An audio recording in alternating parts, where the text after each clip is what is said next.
gitu loh. I see. So ini jadi dapat alasan nih ya kalau mau goes lama-lama, bilang aja ini Dedi lagi goes donasi gitu ya. Sorry guys.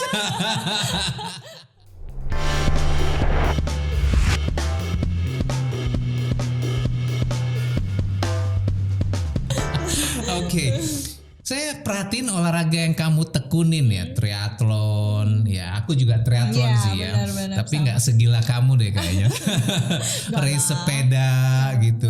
Ya, sepeda dulu sempet agak gila-gila juga sih ada itu periodenya. zamannya Om David kan aku belum terlalu mulai banget. Kamu belum keracunan. Iya, belum keracunan aku. Aku masih jadi anak baik. Apa namanya? Olahraga yang seperti ini, triathlon, sepeda, kayak weightlifting itu yang kamu coba refleksi itu mengajarkan apa sih dalam kamu when you go back to life, go back to your work and your business gitu. Kalau jadi gini, triathlon itu kan sebenarnya juga endurance sport ya kan. Sepeda juga sebenarnya ya which is kita lebih kebanyakan main endurance juga ya kan. Kalau aku sih lebih ngajarin satu sabar Ya, patience okay. Ya kan. Patience. Dan mesti fokus. Oke, patience, fokus dan konsisten. Ya, itu aja sih sebenarnya. Jadi ya banyak sih yang diajarin emang harus ya kalau kayak triathlon ya, misalnya kan emang olahraganya adalah 3 olahraga digabungin jadi satu, renang, sepeda, lari. Iya. Kita mau hajar-hajaran di renang, oke lah. Tapi nanti sepedanya gimana? Kalau nggak sabar ya kan? Semua itu kan pasti punya pace juga. Kita harus gimana supaya kita start enak, finish enak. Jangan sampai start enak, finishnya cedera atau segala macam kan kita juga nggak mau kan? Nah jadi aku mikir, oke, berarti ini sebenarnya ngajarin gue juga nih buat sabar nih. Gue nggak bisa yang namanya jor-joran, kecuali mungkin kalau misalnya hajar habis-habisan, tapi keok tengah jalan. Keok tengah jalan gitu buat apa ya kan? Toh juga kan gue mikirnya gini, gue bukan atlet loh. Kita kan cuma penghobi. Iya. Penghobi. Mungkin bahkan kalau atlet nggak pakai strategi, hajar-hajaran di depan bisa nggak finish juga ya? Bisa. Cuma kan kalau atlet memang dia orang sudah terbuild dari lahir, memang dia orang memang atlet. Nah kita ini kan cuma penghobi nih. Betul, penghobi. Betul. Mulai olahraga, kalau aku nih mulai benar-benar serius tuh sebenarnya 3-4 tahun yang lalu gitu loh. Which is sebenarnya ya belum ada kata terlambat, tapi kan build-nya beda lagi nih. Kalau misalnya atlet dari kecil mungkin kan udah memang sudah terbiasa disiplinnya segala macam. Nah, kalau kita emak-emak ya kan mulai harus disiplin lagi, harus latihan. Kita kadang-kadang kan latihan juga terganggu sama ngurusin anak sekolah, les segala macam. Jadi harus pintar-pintar juga kan gitu. Ya atlet pun juga sama, mereka juga susah juga ya kan, latihannya kan juga berat. Kita harus appreciate sama mereka gitu loh. Makanya saya pernah baca di research triatlet yang sama-sama atlet tapi yang lebih berusia itu ternyata lebih berprestasi di triathlon karena mungkin life has teach them to be more patient ya daripada yang muda-muda ya. Betul ya begitu ya. Betul. Karena gini, aku jadi gini Om, gue tuh ngelihat yang waktu itu di Langkawi kalau nggak salah, Langkawi waktu itu jadi ada triatlet Bintan juga pernah ngelihat itu umur berapa ya, orang Singapura deh nggak tahu deh. Dan dia tuh waktunya nggak jelek loh. Dibanding yang muda-muda. Yang muda. Waktu gue ikut Tour de Bintan itu kan which is 3 hari 3 stage. Hasilnya mereka itu jauh lebih baik dari kategori umur yang lebih muda. Kebayang nggak? Dan waktu gue ikut peloton yang narikin tuh oma-oma, kebayang nggak? Oma-oma bule. Kebayang nggak? Oma-oma bule loh. Gue masih waktu itu kalau nggak salah 36. Dia mau kategori umur 60 loh. Sampai gue mikir gini, gila ya nih oma ya, umur berapa? Gue ngeliat katanya dia kategori 60-60 gitu kan. Dan dia tuh stabil gitu loh. If you are consistent, kamu bisa perform better than younger yang gak konsisten gitu ya. Sounds like pengalaman saya sebagai headhunter nih yang sudah hire many C-level director.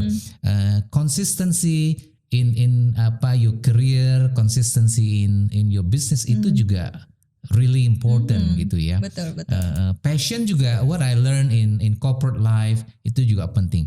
In the tenure of your career ada up and down. Pastilah ya. So passion to stay on the course juga penting ya. So it seems like olahraga ini, sepeda, yang endurance, triathlon juga mengajarkan some of the character yang bisa applicable in life ya. Wow, interesting. Saya ingat waktu baru mulai sepeda, saya diajakin teman saya namanya Sinka Muharjo. Sinka. Tetanggaku.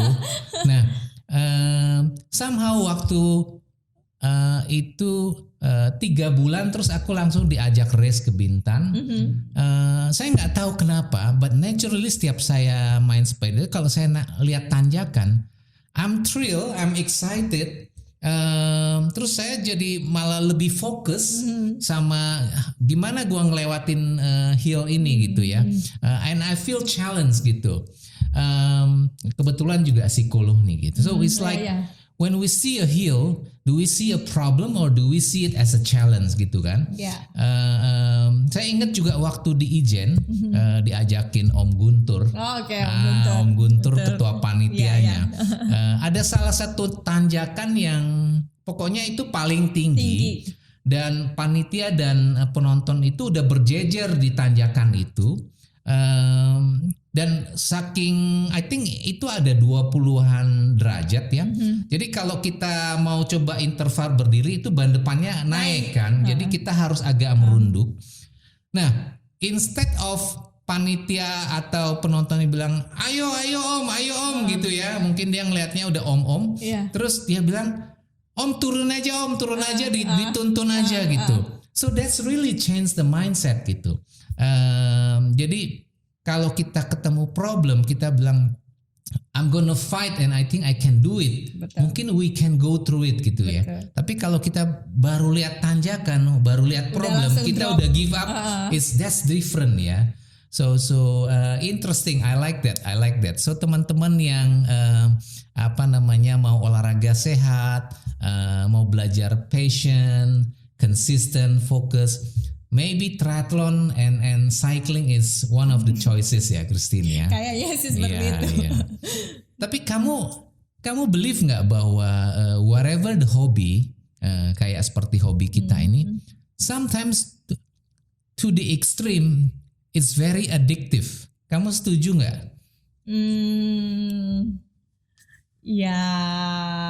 Addictive tuh gini. Kayak ngangenin. Betul. Terus kalau udah nggak dilakukan tuh kayak gimana gitu ya, restless gitu ya. Ada gitu kan. Makanya having been there, kebetulan saya suka sport and in whatever sports I do, I try to do very well gitu. Whether it's golf, triathlon, sepeda. It's addictive. Karena waktu kita berolahraga itu katanya kan secara medis rilis hormon dopamin ya. Hormon dopamin itu related to happiness gitu. So Zwift ini bikin saya less guilty ya. Karena I do it at home, still be able to stay close to the family gitu. Nah, sebagai working mother ya, gimana kamu membagi waktu nih jadinya antara hobimu, pekerjaan sama buat anak gitu? Jadi gini, kalau kerja itu kan memang time-nya udah pasti, ya kan, 9 to 5 PM ya kan. Jadi itu nggak bisa diganggu gugat. Terus anak-anak juga, anak bukan anak-anak, anaknya cuma satu. Anak sekolah ya kan, sekolah kan udah pasti dia jam 8 sampai jam 3 gitu loh.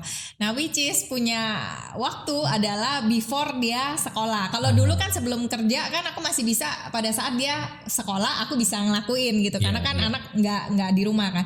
Nah, kalau ini bisa gue lakuin before. Karena kan sebelum kerja, jadi before dia bangun juga, before kerja pagi-pagi banget gitu. Atau memang kalau mau di saat pulang kerja, pulang kerja dan itu consider harus ngelihat nih anak emang nggak ada PR atau apa, tapi kan anak udah gede ya, jadi udah bisa ngurus sendiri lah, jadi so far sih sebenarnya aman sih, masih oke. Orang pulang ronda kita mulai olahraga betul, ya, jadi betul. Anak kita bangun kita udah selesai gitu ya. Jadi sebenarnya Zwif ini gini, Zwif itu menguntungkan untuk dari segi waktu, satu, dari segi waktu menguntungkan sekali, kedua dari segi keamanan. Segi keamanan udah pasti.